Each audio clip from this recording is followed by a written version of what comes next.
अब यहां पर कंस सब राक्षस दैत्यों को, राक्षसियों को बुलाते हैं, एक सभा इकट्ठा करते हैं। उसमें से पूतना नामक राक्षसी को चुना गया।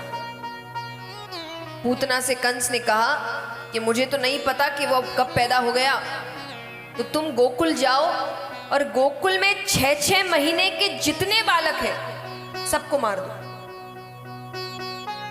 तो एक सुंदर स्त्री का वेश बनाकर अपने स्तनों पर विष का लेपन करके गोकुल पहुंचती है।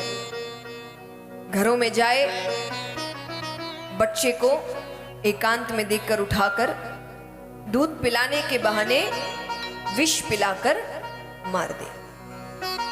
अब रोजाना 2-2, 3-3 बच्चों की हत्याएं होने लगी। यहां पर भगवान ने योग माया को आदेश दिया कि तुम पूतना के मस्तक पर बैठो और उसे मेरे घर की ओर लेकर आओ,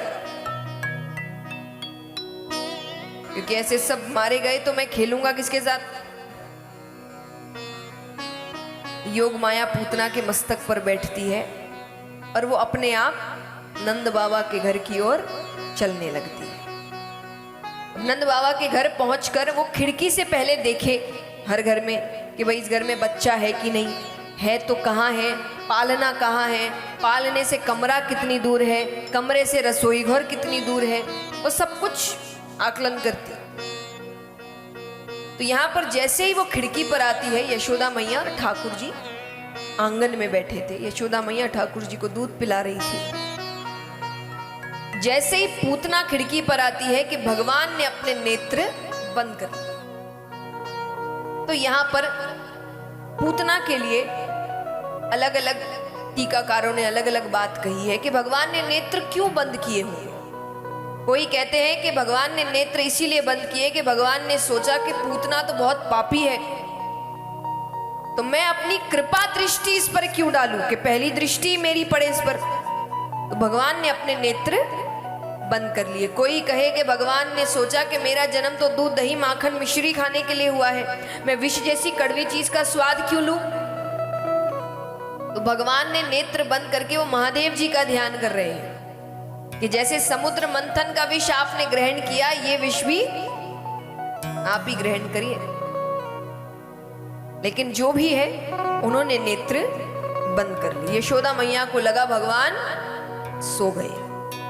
अब जिस घर में छोटे बच्चे होते हैं उस घर के काम तभी तक हो सकते हैं जब तक वो बच्चा सो रहा है, वरना उसी के पीछे लगे रहो। तो माता को लगा कि घर के अन्य कार्य कर लेती हूं, तो उनको पालने में सुलाकर वो चली गई। पूतना आती है, भगवान को गोद में उठाकर वन की ओर जाती है।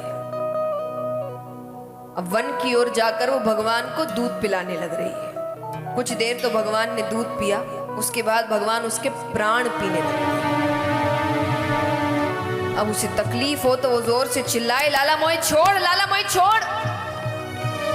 लाला कहे ऐसे तो मैं किसी को पकड़ता नहीं, और पकड़ लूं तो मैं उसे छोड़ता नहीं।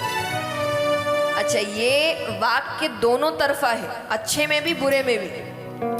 अच्छे में किस प्रकार कि भगवान जल्दी से किसी को अपना बनाते नहीं है। आपकी इच्छाएं पूरी करे, सब कर रहे, वो अलग बात है। वो तो आप संसार में हम स्वार्थ का जीवन जी रहे हैं, हर चीज भगवान से रिश्ता इसलिए रखते हैं कि मांगते रहे दिन भर, और काम नहीं हुआ तो नाराज हो गए, तो वो अलग रिश्ता है। और एक अपनेपन का रिश्ता होता है कि भगवान आपको इतना भक्त बना लेते हैं अपना कि वो कल वाली बात होती है कि मुझे ऐसी लगन तू लगा दे कि तेरे बिना पल ना रहूं, कि उसको भगवान के बिना एक पल भी अच्छा नहीं लगता। कोई ना कोई चीज में भगवान का नाम निकलता है, भगवान को धन्यवाद निकलता है, या दुख में भगवान, हर वक्त भगवान का नाम मुंह से। तो ये अपना बनाना है। तो भगवान जब किसी को अपना बनाते हैं ना, तो बिल्कुल अपने जैसा बनाते हैं, यानी धीरे धीरे उसमें सारी अच्छाइयां भरते रहते हैं। उद्धव प्रसंग बहुत ही सुंदर प्रसंग है ये इस श्रीमद् भागवत कथा का। उसमें भी भगवान उनको पूर्ण रूप से अपने जैसा बनाना चाहते थे। क्यों? क्योंकि भगवान को उनसे प्रेम हो गया था। तो जब भगवान को आपसे प्रेम हो जाता है ना, उसमें लगता समय बहुत है, बड़ी परीक्षाएं लेते हैं कि ये कितना विश्वास करता है मुझ पर। कई बार लोग कहते हैं ना कि हम इतनी पूजा करते फिर भी हमें इतने दुख आते आएंगे, क्योंकि वो उस हद तक देख रहे हैं कि ये किस हद तक मुझ पर भरोसा करता है। जब अंत तक भगवान को लगता है कि इस परिस्थिति के बाद भी उसका विश्वास नहीं हिला, अब ये मेरा है। तो जब आप पर बहुत दुख आए ना, तब समझ जाना भगवान आपकी परीक्षा ले रहे हैं कि ये मैं देखता हूं ये किस हद तक मुझ पर भरोसा रखता है, या कहां ये हार मान जाता है कि भगवान नहीं है। तो अगर हमने मान लिया नहीं है तो हम हार गए, विफल हो गए। लेकिन अगर हमारा विश्वास नहीं हिलता है, तब मान लीजिए भगवान ने आपको अपना बना लिया है। तो यहां भगवान अच्छे रूप में यही है कि वो परीक्षा बड़ी लेंगे। कैसे तो मैं किसी को पकड़ता नहीं, लेकिन अगर आप सफल हो गए तो मान लीजिए भगवान ने आपको और पकड़ लिया तो मैं उसे छोड़ता नहीं। और यही दूसरी तरफ है कि जब व्यक्ति पाप करता है तो ऐसा नहीं पहली बार में भगवान दंड देते हैं। भगवान देखते हैं कि तू सुधर जा, सुधर जा, सही रास्ता बार बार दिखाने की कोशिश करते हैं, अच्छे लोगों को उसके जीवन में भेजने की कोशिश करते हैं। कोई भी व्यक्ति जब बहुत बिगड़ता है ना, तो ऐसा नहीं है कि उसको कोई समझाता नहीं, उसको बहुत लोग समझाते हैं। और उसकी कई बार दुश्मनी इस वक्त हो जाती है हर कोई मेरे पीछे पड़ा है।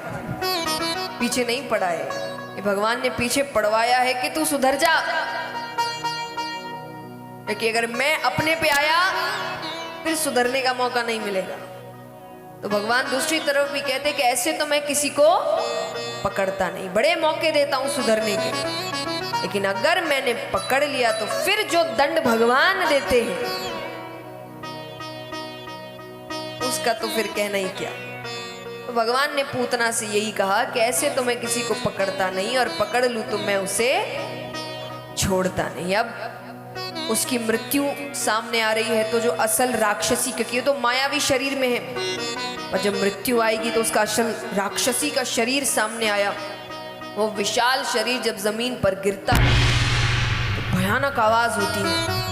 अब वो आवाज सुन के सारे ब्रजवासी वन की ओर भागे कि कहां से आवाज आई है, क्या हुआ। और जितने माता पिता है सब अपना अपना पालना देखें, क्योंकि जब तक बच्चा नहीं होता ना, सबसे ज्यादा चिंता खुद की होती है, हम ठीक होने चाहिए। लेकिन जिस दिन बच्चा हो जाता है उस दिन सबसे ज्यादा चिंता बच्चे की होती है। तो जितने माता पिता है वो जैसी आवाज हुई तो सब पहले अपना पालना देख रहे हैं कि मेरा बच्चा कहाँ है। तो यशोदा मैया ने भी अपना पालना देखा, पर उनका पालना खाली।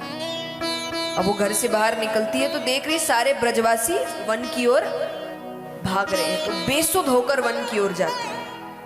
सारे ब्रजवासी जाकर क्या देख रहे हैं कि एक विशाल राक्षसी का शरीर पड़ा है, उसके ऊपर छोटे से, बहुत छोटे श्याम वर्ण भगवान बैठे। यशोदा मैया जैसे ही गई उनकी पहली नजर भगवान पर पड़ती है। अब एक बात बताइए, कोई भी माता पिता अगर ऐसा दृश्य देख ले जहां एक ऐसे राक्षसी पर उनका बच्चा बैठा है, पहला काम माता पिता क्या करेंगे बताओ? बच्चे को तुरंत उठाएंगे, हर कोई यही करेगा, है ना। यशोदा मैया ने ऐसा कुछ नहीं किया। क्यों नहीं किया? वो जैसे ही पहुंचती है उनकी पहली नजर पड़ी भगवान पर, उसके बाद वो नजर हटी नहीं। भगवान इतने सुंदर लग रहे थे, इतने ज्यादा सुंदर लग रहे थे कि वो दूर खड़ी होकर निहार रही है, मेरा बेटा कितना सुंदर है। इतना सुंदर कोई कैसे हो सकता है?